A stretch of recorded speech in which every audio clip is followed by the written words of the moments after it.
Welcome this morning to the Citizen Body, the podcast, or bodycast, if you will, for all things Citizen Body, where we talk about the things that make us who we are, an all-inclusive community that is designed for all of us to grow together in unity. And we focus on what unites us and not what divides us. And today, John, this is our big get. We're thrilled today to have with us Tim Huelskamp from 1440, which is our news site. You are the CEO and co-founder, Tim. 1440 is a source where we can get our news and get a very unbiased, just the facts, ma'am, type of approach. So Tim, welcome. We're thrilled to have you. Yeah, thank you so much for the opportunity. Really excited to be here and thrilled to be joining you today. Thank you so much. Yeah. So tell us a little bit about 1440. First of all, when did you get started, and what drove the need? Yeah, absolutely. So we've been working on this for about 3 years now.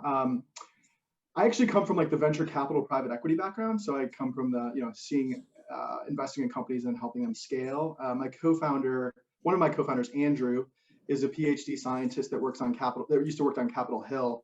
And so we were kind of buddies, friends of friends. And we basically saw this pain point where we felt like the current media landscape wasn't delivering for us. So we were busy professionals who wanted to know what was going on in the world, across all the different verticals. So if you look at our product, we do like the top 3 stories of the day, but then we also aggregate like the science stories and the business and market stories and the sports, entertainment, and culture. So you'll know things like CRISPR developments and the latest companies IPOing, and then even fun stuff like, you might have time to go to TMZ, but you'll now know that Kanye and Kim have split. So, we folks like to know that stuff, right? So we felt there wasn't a place. Media by design is very like niche-y, right? So like they want to have like very specific topics and then sell ads around those. So we felt that there was kind of a missing white space, which was we call the inch deep, mile wide space up here, right? So instead of getting really niche-y, who are the folks that just deliver all the news really quickly, kind of in a menu where I can learn it really quickly and then dive deeper on the sources that I'd like to consume more. And then, what's interesting is we actually started off focusing on just that kind of like the breadth, bringing everything into one place and letting the consumer be informed in a few minutes each morning so they could get back to their careers and their professions. What we've learned over time is Drew, our editor-in-chief, is a scientist. So he's incredibly fact-based, right? So it's like, here's what happened, here's where you can read the facts, here's where you can read the original reporting. And over time, we've heard what folks like about our services that were, just the facts, straight down the middle, impartial, objective, unbiased. And we work really hard to basically just say, here's what happened, and you can come to your own conclusions. And we never editorialize, we never opine. Of course, there's some selection bias in the stories we're choosing, but we try to scan the news and see what everyone's covering and make sure we cover all the main stories of the day. So yeah, that's kind of our product. We launched it 3 years ago with 78 friends and family. We weren't sure. There's a term in the startup world called MVP, which is a minimum viable product, which basically means like get your product out there and see if people enjoy it. And if not, they'll tell you what they don't like about it. We started with 78 friends and family, and then it just slowly grew. I think the next send was 91, and then I think it was 104, and then it was 121. So it kept growing, and over time, we've grown to over 750,000 subscribers now across the United States. And I am one of them now. So thank you. I've been subscribed to you since John first introduced me to 1440. I started using that as my news source because I get up super early in the morning. I'm a working mom. And when I'm preparing my child's food and getting her ready for school and doing all the COVID check-ins and all the things online, I look to my inbox for 1440 because for me, that's my easiest way. It's simple. And for me, it's accessible. It's very easy to open up an email. And I'll tell you, I'll get about 200 emails a day, and I maybe open 10 of them. And one of them is 1440 every morning. It's right there in my inbox. It's up early with me. I love it. And like you said, it's a great place to get your unbiased news story. So there's my plug for it. I think it's great. Yeah, thank you so much. We're honored to have you as a reader. yeah, we're thrilled. Thank you for that. And Yeah. Tim, and I want to say, guys, you don't feel, I just did it this morning when we were kind of getting my time zone straightened out here. We had a little extra time, and in 5 minutes after getting up on the stuff, I don't feel that like negative feeling after reading the news that you can get in a lot of situations. People say, I don't even watch the news anymore. I don't even turn it on, because it's depressing. And then that psyche, that energy starts to become a cultural phenomenon. And that's, now we have the polarization. So this is a critical piece of what we call the think big, act small movement that we're trying to push. And, that's why we're glad to have you on, because people have kind of either tuned out or just doubled down on some team that narrative is going to crush the other narrative. And in addition to that, I want to say also that you find really interesting things that, like today, for instance, about the direct energy attacks. I think that's what it was called, Tim. I didn't even know that was going on. Like, that's a crazy thing, but like I felt really well informed because I was like, wow, that's pretty significant. I don't know if, Sue, you read that, and I don't know if Tim, maybe if I have that right, but they're using basically electromagnetic waves to like attack individuals or buildings. Correct. Yeah, it actually hit some of the diplomats and U.S. diplomats in Cuba were affected a few years ago, and they're still trying to figure out if it was where it's coming from. Very, very scary stuff. So. Yeah. So the two things are the quick, easy, and non-biased, but then also you seem to have a really good selection process of what would be good to know, Yeah, to build on that, John. Yeah, so to your first point, we agree. We hear a lot from our readers that we hear feedback like this. It's like anxiety-free news. You lower my blood pressure.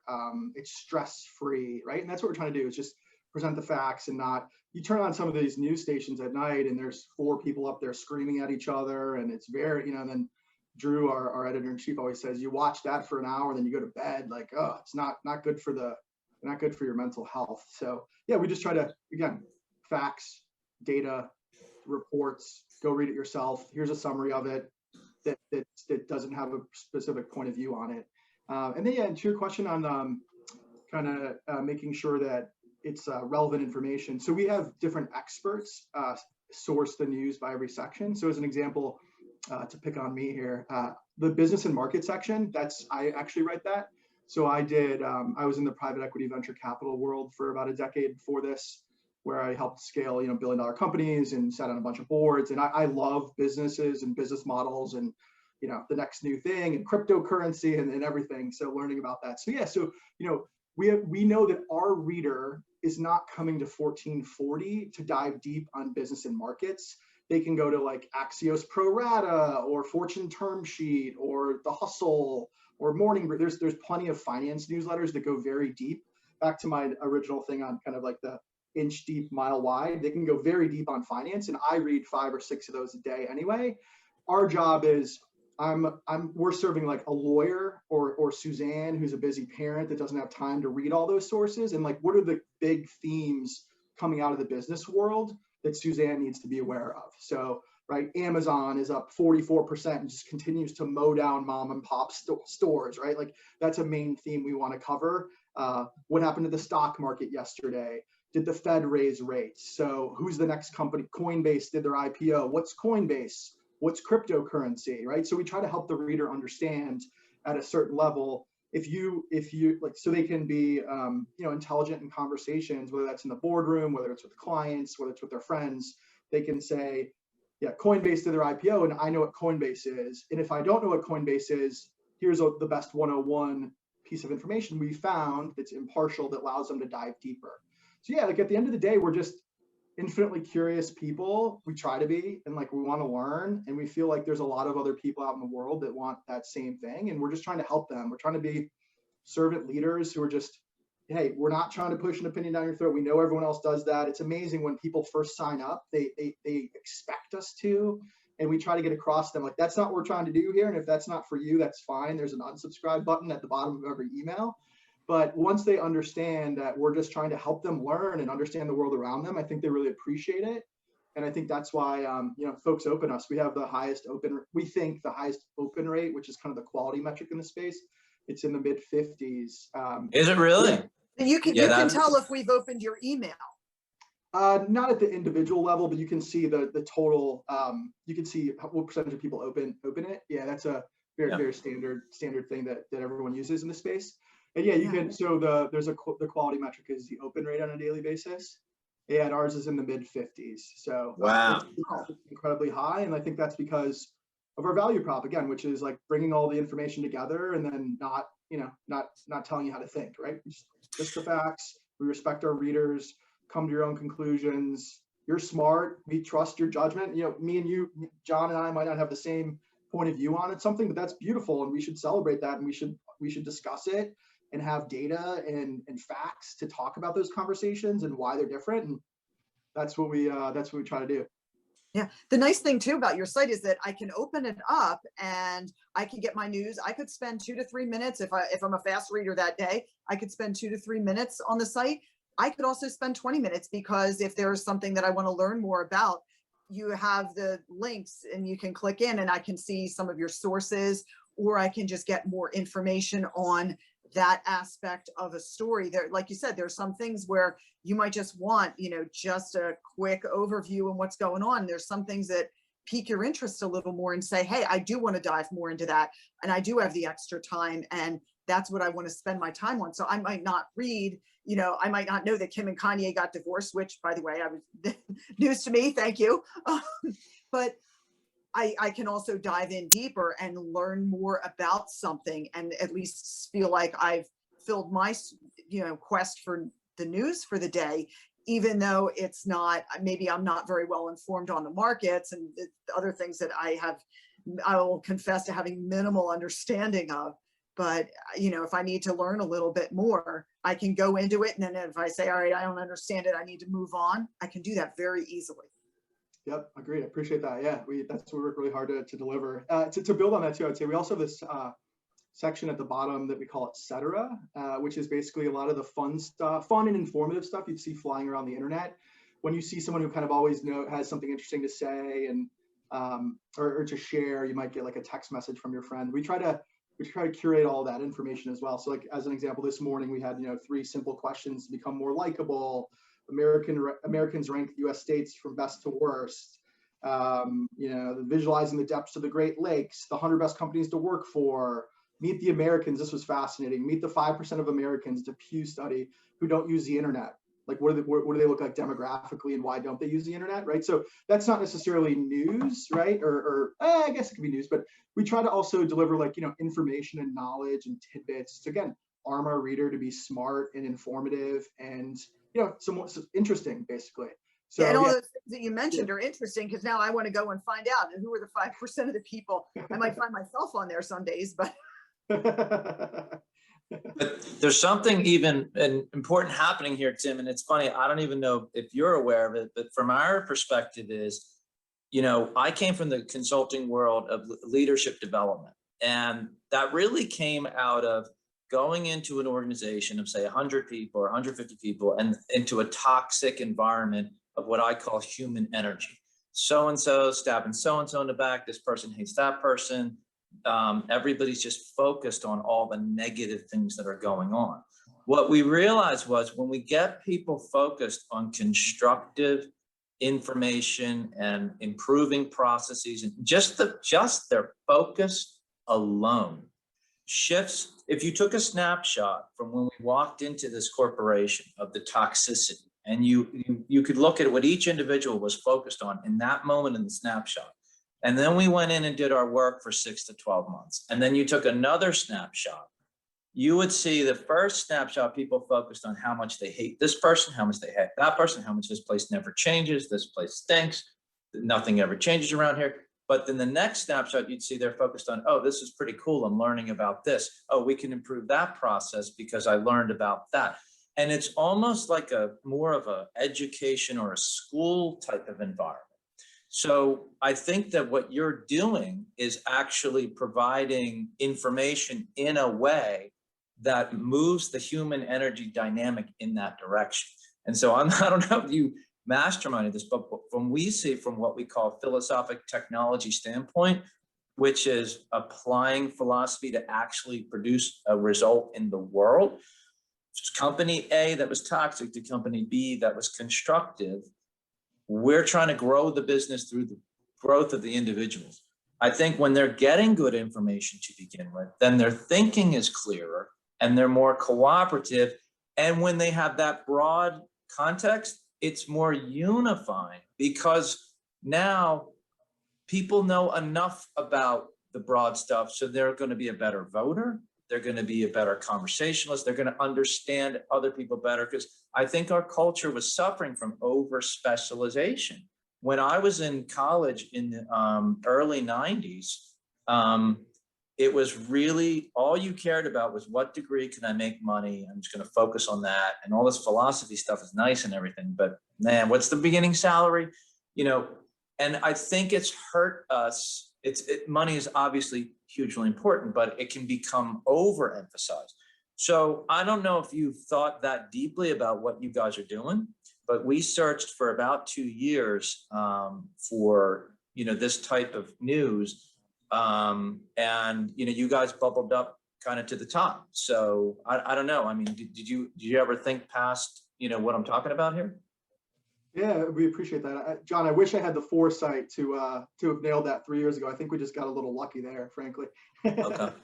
Okay. But I think on a personal level, yeah, like even for all the founders, like, I don't know, I'll speak for myself here. I do not like the current polarization that exists today. I have friends and family that can't talk to each other. Kind of to what you said earlier, there's a bunch of literature on this, like that I think is pretty accurate around tribalism, right? Us versus them, and they think like this and they're bad people and you can't be that, right? And so I don't like that. One of the things I really enjoy about our newsletter is when someone writes in and said, you know, I'd never heard that before. I'd never thought about that before, and I've just never seen it. I think given the modern day media and some of the social media tools out there, you can get in thought bubbles really quickly where, you know, they only tell you, your sources tell you what you want to hear, and really reinforce those things. And you don't really see other sides or other perspectives, or even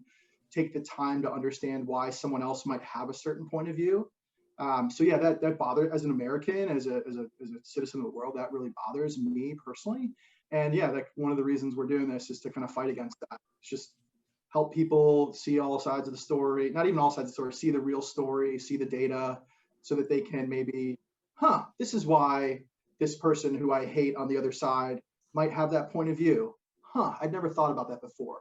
Thank you for letting me see that. We receive a lot of emails to that, with that tone in them, and that on a personal level is like one of the reasons I think, you know, we keep going here. Yeah, and we hope that. Yeah. Oh, sorry. Go ahead, Sue. No, I was just going to say, a lot of times people nowadays seem to go to the news to confirm their bias. Like we all have biases, you know, that we want to hear what reinforces what we think. And that's what a lot of people turn to news for. And when we talk about the citizen body and having a good diet, you know, feeding ourselves a good diet of news doesn't make us feel angry at somebody else. A good diet of news doesn't just say, you know, yes, Sue, you're right. Whatever you think. Yes, yes, yes.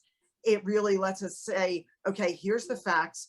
Here's what it is. You feel better when you're reading the news that, you know, like you said, doesn't produce anxiety. It doesn't make you feel like you're going to have a stroke or a heart attack because you're so stressed out by what's going on in the world. You're still hearing about it. You're still learning it, but there's not that, like that flavor that you can get sometimes from watching news and, you know, having to like see a lot of the things that go on.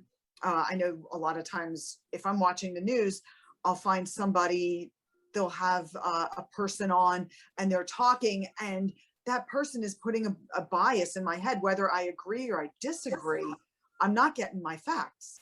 And that's what I look to 1440 for, is getting those facts and really kind of digesting it in a way that I'm not confirmed or, you know, or denied my bias. Yeah, couldn't agree more. We actually hear from readers. I'll leave the organization names out of it, but we hear from readers things like, I listen to a specific radio station in the morning for an hour on the way to work. When people used to drive into work. Anyways, hopefully that's coming back here pretty soon. And then, I read, when I get in, I read a certain newspaper for a half an hour. And then at night, I watch a certain news network for a couple hours. But I know I'm not getting the whole story. So I read 1440 in the morning because I learn new things and gain new perspective. So we actually hear that from people on both sides, like the right and the left. And yeah, we're really, really proud of that. So that's where I think like that, we believe like it's not really a politics thing. It's just like that independent thinker middle is massive. And as like these sources keep getting more and more polarized, we think our opportunities kind of keeps growing. So, but it is interesting, Tim, though, that one of your, and let me clarify this. You mentioned a Drew and an Andrew. Is that the same person, one of your co-founders? Same person. Yeah, he just wears many hats. So sometimes I give him different names. Okay, so he's the PhD scientist and he worked on Capitol Hill? Correct. Yep. So he's a PhD scientist on Capitol Hill. And actually one of his former jobs was to essentially read incredibly sophisticated science documents and essentially distill them down for folks on Capitol Hill. So he's brilliant, and he's got this great gift to basically go out and read 30 sources on a specific topic and then pull out the facts and summarize them. So yeah, he's our secret sauce. It is the secret, because it's coming through, because what we're trying to teach with philosophic technology is a scientific process of thinking and even communicating. We call it discovery dialogue. And it's not that people hear the word science, and especially these days, even that word's been politicized now. And it's a shame, because I trained in science too, and I spent I did a stint in politics as well. And what I distilled from both of those is, number one, the scientific process. I'm not some, like high-level scientist, but I really understood the scientific processes, this alien perspective. It's not about you. It's not about your biases or your comfort configuration. It's about you're studying for some kind of truth. And there's no really feeling with it. You're just looking for truth. And it teaches you that sometimes when you feel too excited because someone's confirmed your bias, that feeling is not necessarily valid. And the same thing is when you feel too negative or angry. Both ends of the emotional spectrum can be misleading.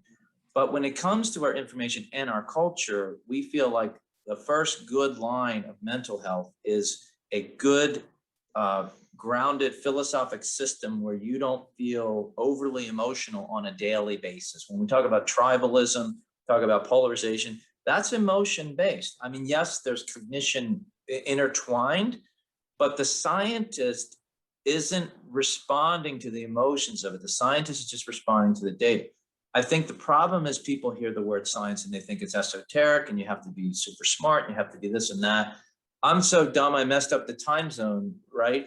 I mean, and so I don't feel I think people's intelligence is so specific in certain ways that we're learning to kind of embrace people for their specific intelligences. But I think all of us, just like probably almost every person on the planet, could benefit from push-ups, right? Or I don't know, maybe touching their toes or walking. There's certain things we know, if you're healthy and you can do them physically, are probably almost always beneficial unless you overdo it.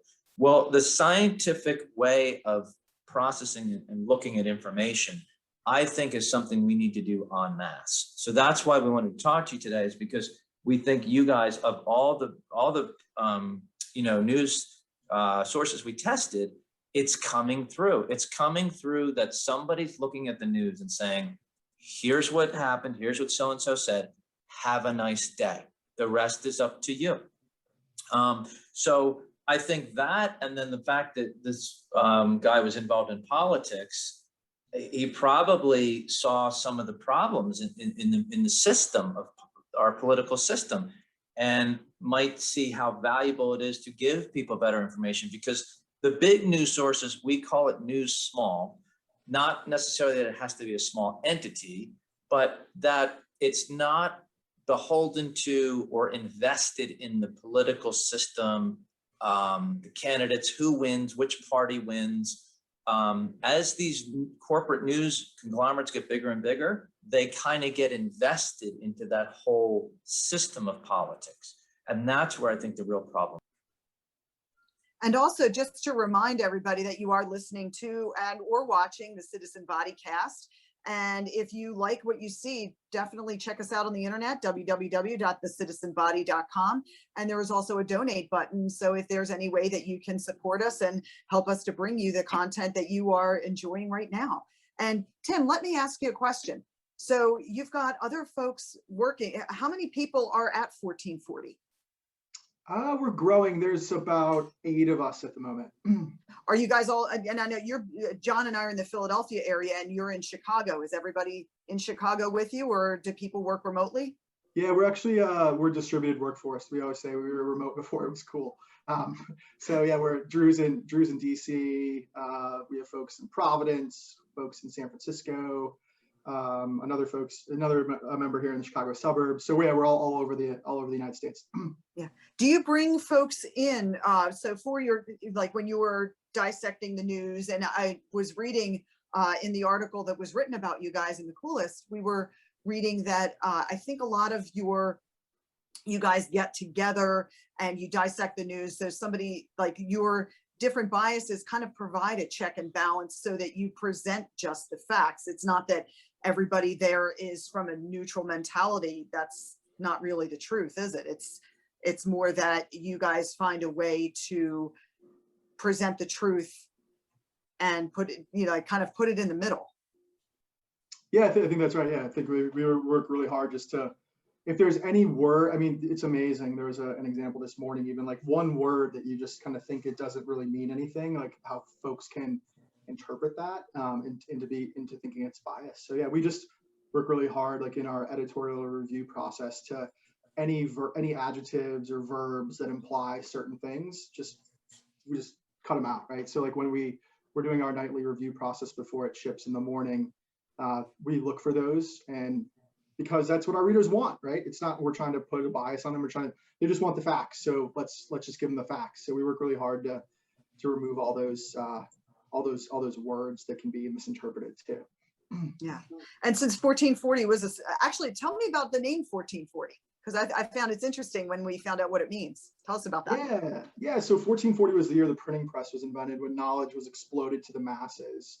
So originally, one of the concepts, like we're trying to help you be smart and informed, and just like the printing press is one of the most important innovations in history to spread knowledge, we're trying to play into that. And then, while we were doing our name, we also realized that there's 1,440 minutes in a day. So, we try to be respectful of your time and try to get you informed in a few minutes. So yeah, we're trying to play into that kind of not deliver knowledge and save time aspect, hence our name. And how about the logo? Some people love it, some people hate it. Oh, really? I love it. I like it. How about the logo? I was wondering about your logo. It's kind of a swirly thing. Yeah, I think it was. Yeah, we're actually doing a rebrand at the moment. So okay. Maybe update that. I think it was supposed to signify kind of synapses firing and learning, and it looks like a globe. So we're trying to. Okay. Yeah, so I think that's what that was. We're not that good at artwork, so we got to. We're working to upgrade that at the moment. It's working great. But I did want to say, when you said about that one word, and that's the interesting thing, is when words become emotional triggers for people, and even the word trigger is a trigger right now, yeah. Right? But that sensitivity to realizing that, you guys can see, I think, in the scientific perspective, you can see that's not helping people. By giving them a polarizing word isn't helping the energy go in a good focus, either a constructive focus, an informed focus. We don't want to take them into an emotional state with our news. We just want to inform them. So that's where I think it's so critical, because then if we put that across the board and where we think you guys tie into, my political experience told me this has got to be multi-arena. We have to be doing this type of scientific approach in news. We have to be doing it in shopping small. We have to be doing it in our art, and we have to be doing it in our politics. And we call it vote small. So it doesn't necessarily mean small. We might actually come up with a better word for small, because business is good, and if a business is doing well and it grows to a certain portion because it's serving a lot of people, we think that's a natural organic process. But we do mean disconnected from some sort of political or government influence where these, they start to verge on oligarchical entities where their influence is beyond business, beyond, just serving the public. So that's where I think where you guys fit in for us into this multi-arena strategy of getting people thinking and acting differently to empower themselves. So I didn't know if you realized all that before we actually talked today. I know we had a brief conversation before, but no, it was hard to find, and it's really important. So I hope you keep doing what you're doing, because it's not easy. Yeah, no, we appreciate that. Yeah, and it's we're thrilled that we're delivering for you. And there's tens of millions of Americans that hold similar viewpoints to you, John. So we're just trying to help folks, empower folks, stay informed, learn, be smart, have new points of view, understand the world around them, understand holy buzzwords here. But right, I don't know, one of the things I think that really bothers me is kind of like the Thanksgiving dinner table talks, right, where like the aunts and uncles can't get along. And I don't know, one of our anecdotes there is, I think it was in August of last year, unemployment in March of last year shot up from 3% to 16% or whatever it was, and then it started coming down back in the late summer. And and like one of the things we see there is, if you read certain news sources, we're the fastest growing economy of all time in August. Yeah. And if you read other sources, we have the worst economy in what the unemployment rate is still higher than it was pre-pandemic, the worst economy since 2012 years, right? So, and that's what we don't like, right? So you basically see these scenarios where your uncle and your aunt are saying it's the best economy in the world, it's the worst economy in the world, right. And like it's no one, we don't think that's not fair. There's other news sources to do this, but we say things like, when we cover that, it'd be like, unemployment declined from 10.6%. I'm swagging these numbers, they're not accurate. 10.6% to 8.1%. Leading to 650,000 new jobs. The while it's the fastest growth rate of all time, they're representing the fastest growth rate of all time. However, we're still double the pre-pandemic unemployment rate of 14 million unemployed versus 7 million when this started. Right. Yeah. And then when you give numbers like that, and I know they're not accurate numbers right now, but then when I'm reading something like that, the critical thinker in me says, okay, from when to when, what is the start date of what you said is your, the number that you gave was 10.6. Where did that start? And now you say like, oh, we're at the lowest. And it's like, okay, but there's, a lot of times it's just like a stock market where it's a graph. It goes up and down and up and down. And you could say that from any point on that graph, and you could, say a decline, or, later in the same day, you might be able to see an increase. Not with unemployment, that's something those numbers are, more sustained over time. But, a lot of times, like, that's where I ask where my bias comes from, and say, okay, what's my source? Where does that come from? Because like you said, you can get that, similar information, but just presented in a very different way. Yeah, agreed. To John's earlier point about trying to find the truth, that's what we're trying to do. Like, I'm a business enthusiast. I care about America. I want to know what our unemployment rate is. I want to know if it's up, if it's down, how is the economic recovery actually looking? So, I do that work for an hour every night to understand, in that specific circumstance, understand I'm looking for the truth, kind of like what John said. I look up to Drew in that regard and try to be like I'm not a scientist. I would never qualify to be one, but just trying to get to the truth and understand like what's really happening. So we do all that work for you, so might as well share it with the world and help them make it easier for them to understand that as well. So that's try to. Tim, I know you're saying you're not a scientist, humbly, but you are thinking in a scientific way, which is just a truth-seeking way. Because I also noticed the other thing that happens in your newsletter is you don't get this feeling of celebrification, where it's like you're, putting someone up on a pedestal, or like kind of like, a fan of so-and-so or a fan of so-and-so. And that doesn't happen in a more factual scientific type method. You're more focused on systems, the economy, here's what's happening, here's what so-and-so said, not like building up personalities or building up the celebrity of people. And I think that's important because, that stuff's fine for rock bands or rappers or, if you want to be a fan of this or a fan of that. But when it comes to politics and civics, I honestly don't even like the word politics. I think of it more as civics, because civics is about the processes of our government that you can examine more in that scientific way. And I know people might get, a little scared when they hear scientific, but it's a scientific style to it. But politics is more about the personal agendas within the arena of the civics. So I know we call it politics in the news and all that, and that's kind of here to stay for now. But just to have that distinction, and you guys fall more on the civics side of it, like you're just reporting, here's what's happening, here's the way the process is supposed to work. And again, I always end it with "Have a nice day." When I'm turning people on to your newsletter, and by the way, it's Monday through Friday.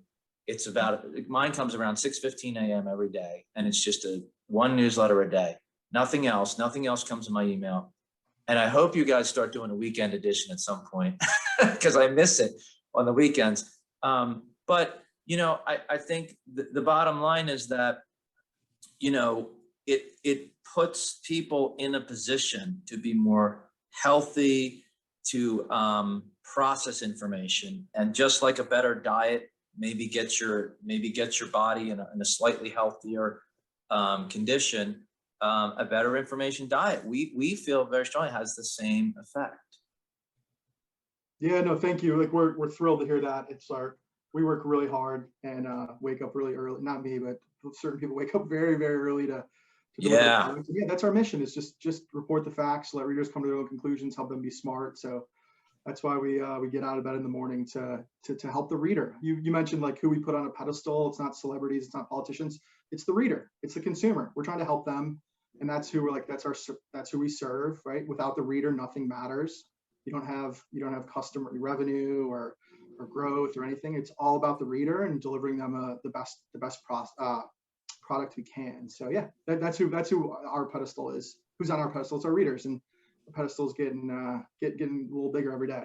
Interesting. Have you thought about, as you guys get bigger and bigger, and like, let's just say that you become, dominant at some point, because who knows, this can branch into other mediums too.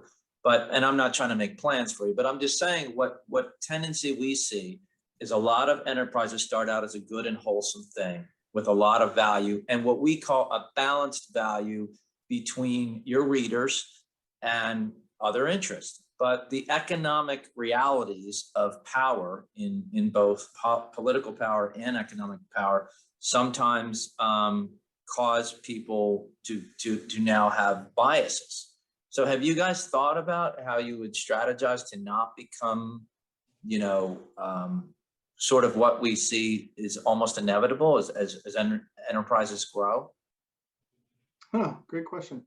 Yeah, I mean, I think we just keep doing what we're doing, which is delivering to that consumer. It's a huge need. They want what we offer, and just focus on them. And I think one of the problems with some of the modern media landscape is I don't think they're always respectful of your time, right? So like the term clickbait, where you go to a website and there's 100 articles, and a lot of them are kind of like clickbaity. They don't tell you what it is because they want to get click, right? Like that's not by design. It's kind of by design, right? They want you to stay on the page, because the longer you stay on the page, like awareness and time is worth money, right? So the longer you stay on the page, the more money they make, right? And like, if you break that down to what that is, like obviously it's they need to grow their revenues, but at the end of the day, like I don't think they're being very respectful of your time, right? They're trying to maximize revenue and not the user experience. So we're just focusing on maximizing the user experience, and if that means lower revenues, that's great. Like it's not great. Like we like higher revenues, but what's most important is delivering an optimal product to the consumer, and then once you have that, the revenues follow. But we'd rather be on the side of, not even be on the side of deliver the best product experience possible, even if that's only 5 or 10 minutes in a morning versus something else that's maybe 45 or 50 minutes that isn't as impactful to the reader, doesn't help them as much, but monetizes more. We don't want to be on that side of the spectrum. We want to be on the we're helping you stay informed spectrum. So I mean, this is what it is. What we think the crux of business sometimes comes down to is you guys could probably make more money and be even more profitable more quickly if you maybe did some of the clickbait stuff, correct? Potentially, yeah. Yeah. So what we're saying is that it's sort of like the difference between the quick buck and more the long-term thing where you're doing the more balanced. I mean, you know, I don't know a business who's on, I don't know if you guys use LY in your business, but last year, you're always comparing to last year. Do we have more subscribers? Are we making more ad revenue? Are we beating? But what we're trying to do, and we want to set up as a benefit corporation, Tim, and I'm not sure if you know what that entity is. B Corps, know them well. Yep. Okay, well, there's actually in Pennsylvania and other states, you can B Corp certification, but you can also have an entity set up as a benefit corporation, which is separate from the B Lab, which is actually here in Paoli, PA, outside Philadelphia. They have the certification of B Corporation, and they also have an entity that you can set your business up as an actual benefit corporation as well. You can have either or both. Interesting. We want to set the citizen body up as a benefit corporation for that reason, because you're transparently telling your patrons or your customers like exactly where the money's going, what you're doing, how your employees are treated, and how the overall impact is going. So I think it's that ethos where we connected initially when we talked on the phone back maybe last fall. But yeah, so I appreciate the fact that, you know, you guys are still doing it. And as you grow, it'll be interesting to see if you can maintain it. Because as the political influence changes, then, you know, in politics, when someone gets elected, it creates, if it's president, it's tens of thousands of jobs. I mean, every state has a whole enterprise going to get that president elected, and all those jobs kind of go with it. So what happens to these organizations is if they start, and a lot of organizations do this, I don't know if you noticed, but they'll donate to both parties to kind of hedge against each other. You know, so if you study, I don't know if you ever studied campaign finance, but if you watch, you know, Follow the Money, you can literally see, and I know in Philadelphia it happened near Comcast, I'd look at both senators, the Democrat senator and Republican senator, and Comcast donating $70,000 to each senator like clockwork. So what that's saying is that, you know, the money and the politics starts to get blended together. And I think that's where some of our problems are coming from. So I guess I'm saying that to, you know, you guys as a caveat that, you know, since you have some, one of your co-founders has political experience, and I'm looking at this system scientifically, what was wrong with politics.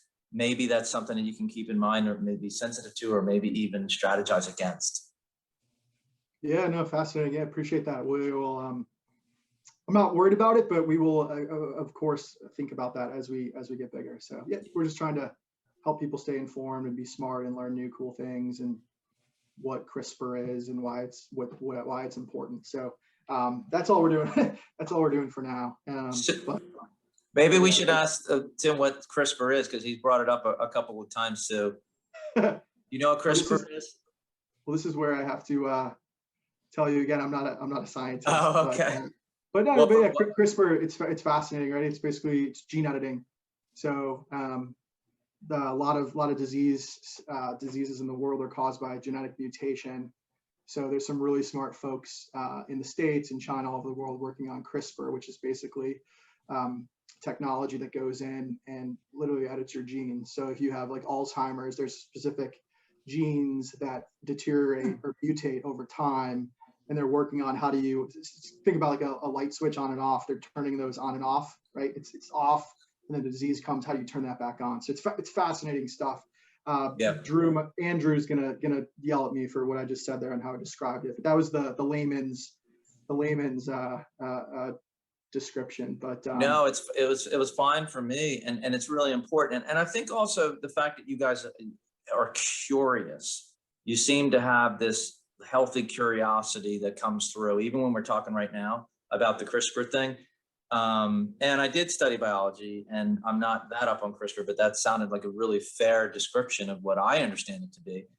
And it's important for people to just get some level of knowledge about it. You know, they don't need to be intimidated. And I think as we start getting a little bit broader, you'll see more unity coming because people can relate more to it together, you know, because everybody has like maybe just that much knowledge about CRISPR. Maybe we'll get some people like searching for that since we brought it up so many times. So Sue, did you have anything else at this point for Tim? I wanted to ask you, what was your experience with covering this past year's election? Oh yeah, so that was it's been fun. Yeah, again, you know, we just try to report the facts, right, and let readers come to their own conclusions. In this day and age, it's not easy. So I think like one of the most interesting weeks of our existence was before and after the election, and then hearing the feedback of our readers on how we presented what we think is just the facts, right? So good example of folks from both sides. How do I say this the right way? Sending in impassioned feedback that we weren't doing a good job.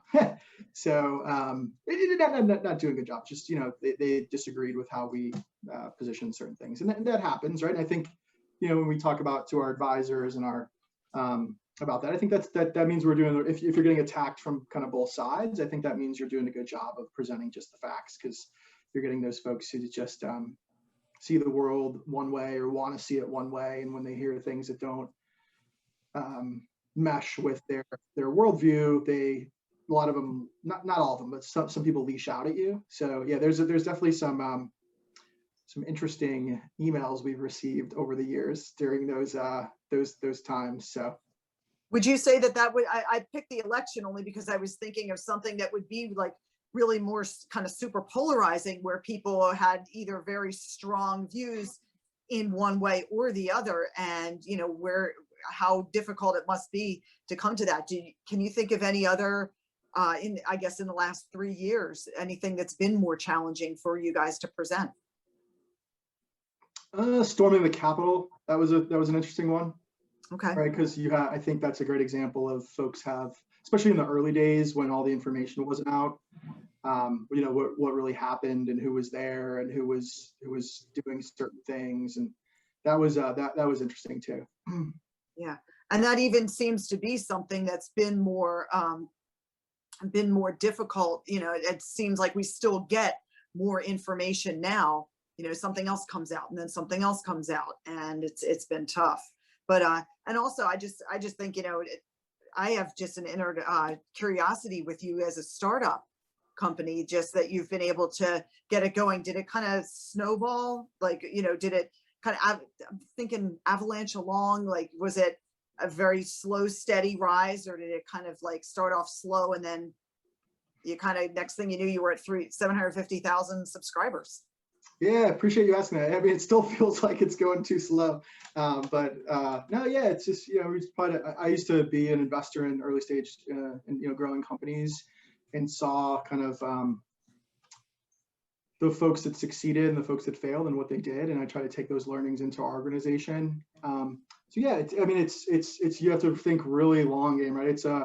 I can send you articles. There's a bunch of things called like the trough of sorrow in startups, where, you know, there's high highs and low lows, and many times during the day, especially in like the first year when you don't have any revenue, you're burning capital, you know, you're not quite you think you believe it, but you're not quite sure that folks want the product, and you're still trying to figure out and iterate on your product. So I have no idea what he's talking about, do you? Absolutely none whatsoever. Yeah, I mean, you just gotta believe. I'd say a combination of believing in your vision or your mission, but then also making sure you're taking in third-party feedback, right? So like, I think one of the things we did really well is we launched our first newsletter. Like, so we used to do it 1 day a week, and then 2 days a week, and then 3 days a week. Now we have 5. But we launched our first newsletter and got tons of feedback on it. What, this is stupid. Why did you cover? You know, why does this look like this? And our readers, at the end of the day, I think with most startups, I don't think people don't realize is there's like the way I see it, there's like a need for products out there. There's like what I call white space. And it's basically, to get back to our science conversation, it's a kind of scientific process to work with your potential users and future users and figure out what exactly that thing is they want, and then iterating on your product and carving that out essentially. So yeah, it's been an awesome journey, but like there's high highs and low lows, and you know, are we going under today, and then are we, oh, everything's going well, and you know, one email can like make your day, or not break your day, but really be like, wow, you know, like, oh, are we thinking about something the wrong way? But then someone else can write it and say, you know I used to get ulcers watching the news, and my doctor told, true story, we get these a lot. I used to get ulcers watching the news, and my doctor told me to quit watching cable news. And then I didn't know what was going on in the world, and I found 1440, and I have like a piece now. I know what's going on, and I'm smart, but I don't have like this crazy, you know, anxiety-ridden, stress life anymore. So you know that's got to make you feel good about what you do. Yeah, amen. Yeah, that's where we're trying to. One of the things we're trying to solve here. Yeah. So for our listeners that don't know, how do we subscribe to 1440? Yeah, so anyone, we'd love for you to give us a shot, and we value your feedback. And you can always unsubscribe if it's not for you. We think it will be, but you can always unsubscribe. It's 100% free. Yeah, so check out join1440.com. And yeah, if I could be helpful in any way to any of the listeners, and whether it's startups or understanding news or anything, it's tim@join1440.com is my email, and feel free to fire over any questions. Would love to return the favor and help in any way I can. Super appreciate it. Yeah, so this is how we get our news. We get it delivered right to our inbox super early in the morning. Whether you've messed up the time zone or not, don't worry, it's going to be there. So, Tim, thank you so much for joining us today on the Citizen Body, where we talk on the Citizen Body podcast, or the Bodycast as we call it, all things Citizen Body. And you've really given us a great fresh perspective on the news and how we can use that as a way to unite. You know, a lot of people feel one way or the other really strongly about a story, and you give us the facts and let us make our own decisions. And for that, John and I and all other 750,000 subscribers are grateful. Yeah, thank you so much for this opportunity. Thank you for being readers. Thanks for providing feedback, and yeah, also kudos to what your team's building, and look forward to seeing all your success here in the near term as well. Yeah, keep following us too. Yep. So the way to follow us is www.thecitizenbody.com. There is a donate button there. If you are enjoying the content that we're bringing you, we're happy to keep on doing it. And until next time, John, Tim, I'll see you later. Thank you so much. Take care. Thank you so much. Thanks a lot, guys. Bye-bye.